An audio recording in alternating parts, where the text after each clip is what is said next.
भारत के एक शांत और सुनसान इलाके में एक छोटा सा गांव था जिसका नाम था सिद्धपुर।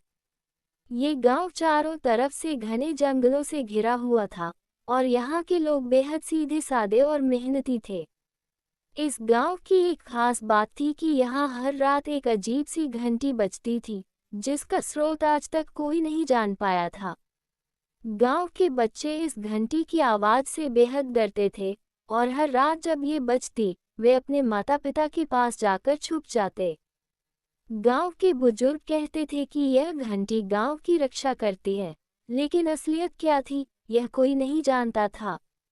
एक दिन गांव के मुखिया रामप्रसाद ने तय किया कि वह इस रहस्यमयी घंटी की सच्चाई का पता लगाकर ही मानेगा। उसने गांव के सबसे बहादुर युवकों को इकट्ठा किया और जंगल की ओर चल पड़ा। रामप्रसाद और उसके साथी जब जंगल के गहरे हिस्से में पहुंचे तो उन्होंने देखा कि वहां एक पुराना और टूटा-फूटा मंदिर था।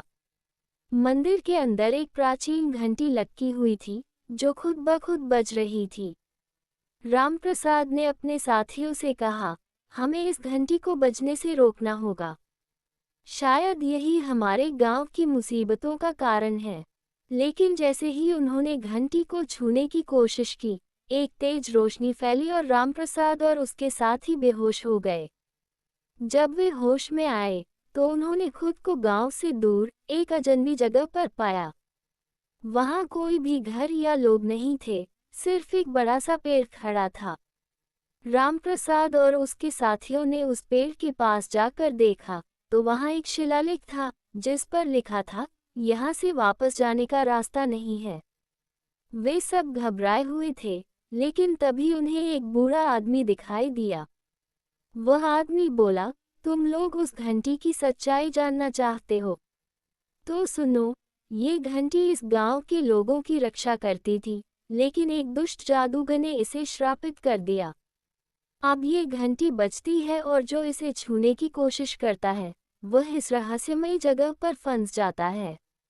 रामप्रसाद ने बूढ़े आदमी से पूछा, तो क्या हम यहाँ से कभी वापस नहीं जा सकते? बूढ़ा आदमी मुस्कुराया और बोला, एक ही रास्ता है, अगर तुम लोग उस जादूगर को हरा दो और घंटी को मुक्त कर दो तो तुम लोग यहाँ से वापस जा सकते हो। रामप्रसाद और उसके साथियों ने साहस दिखाते हुए उस जादूगर को ढूंढने का फैसला किया। उन्होंने बूढ़े आदमी से जादूगर के ठिकाने का पता पूछा और उसकी ओर बढ़ चले।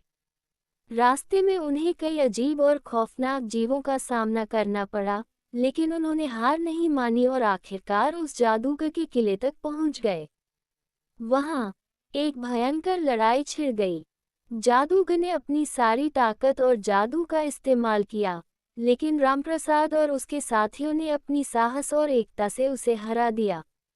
जैसे ही जादूगर मरा, घंटी का श्राप टूट गया और वे सब वापस अपने गांव आ गए। गांव के लोग रामप्रसाद और उसके साथियों का स्वागत करते हुए बोले, तुम लोगों ने हमें एक बड़े संकट से बचा लिया। अब ये घंटी हमारे लिए सिर्फ एक साधारण घंटी है। रामप्रसाद मुस्कुराया और बोला, ये सब हमारी एकता और साहस का परिणाम है। इस तरह सिद्धपुर गांव एक बार फिर शांत और खुशहाल हो गया।